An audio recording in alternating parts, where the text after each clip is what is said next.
आज मैं आपको एक मज़ेदार कहानी सुनाने जा रही हूँ जिसका शीर्षक है दाव पेचों की थैली। तो चलिए शुरू करते हैं।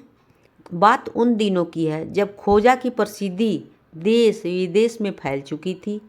पड़ोसी मुल्क के बादशाह को जब इस बात का पता चला तो उसे बहुत गुस्सा आया।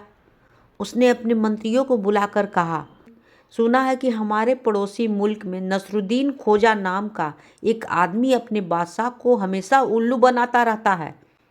क्या यह सच है? हाँ बादशाह सलामत, यह बात सच है, मंत्री ने जवाब दिया। हमने सुना है कि खोजा बड़ा अक्लमंद और हाजिर जवाब है। उसका मुकाबला कोई नहीं कर सकता। यह कैसे हो सकता है?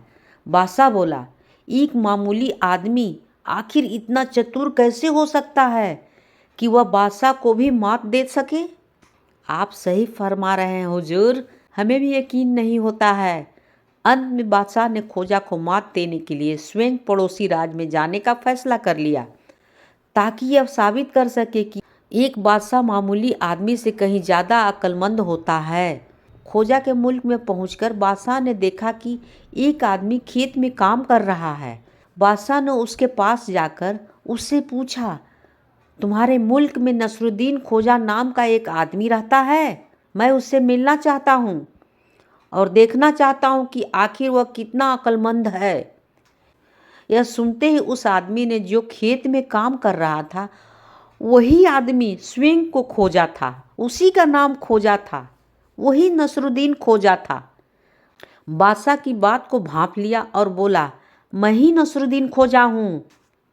बोलो क्या बात है, कहिए मैं आपकी क्या खिदमत कर सकता हूँ। ओहो, तो तुम ही खोजा हो?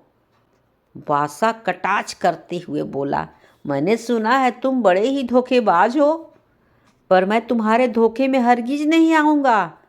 क्या तुम मुझे झांसा दे सकते हो? ज़रूर, मैं आपको ज़रूर झांसा दे सकता हूँ, खोजा ने उत्तर दिया, मगर ठहरिए, आपको कुछ देर इंतज़ार करना पड़ेगा। मैं ज़रा घर जाकर अपनी दाव पेचों की थैली तो उठा लाऊं, तब आपको झांसा दे दूंगा। अगर आप मेरे दाव पेचों से नहीं डरते तो कुछ देर के लिए कृपया आप घोड़ा मुझे दे दीजिए ताकि मैं जल्दी वापस लौट सकूं। ठीक है, ले जाओ, अपनी दाव पेच की थैली ले आओ। ऐसे ही 10 थैलियाँ भी मेरे सामने बेकार साबित होंगी। यह कहकर बादशाह अपने घोड़े से नीचे उतर गया और घोड़े की लगाम खोजा को थमा दिया। जल्दी जाओ और फौरन लौट कर आना, मैं तुम्हारे हर दाव पेच को नाकाम कर दूंगा। खोजा उछलकर घोड़े पर सवार हो गया और कुछ ही पल में बादशाह की नज़रों से ओझल हो गया। बादशाह उसकी बाट जोहता रहा। इंतजार करते करते घंटे बीत गए। तब सूरज डूबने लगा, तब भी खोजा के लौटने का आसार नजर नहीं आ रहा था। अब तो बादशाह समझ गया कि वह खोजा के झांसे में आ ही गया है। रात के अंधेरे में चुपचाप अपना सा मुंह लेकर के अपने देश को लौट गया। कहानी होती है समाप्त।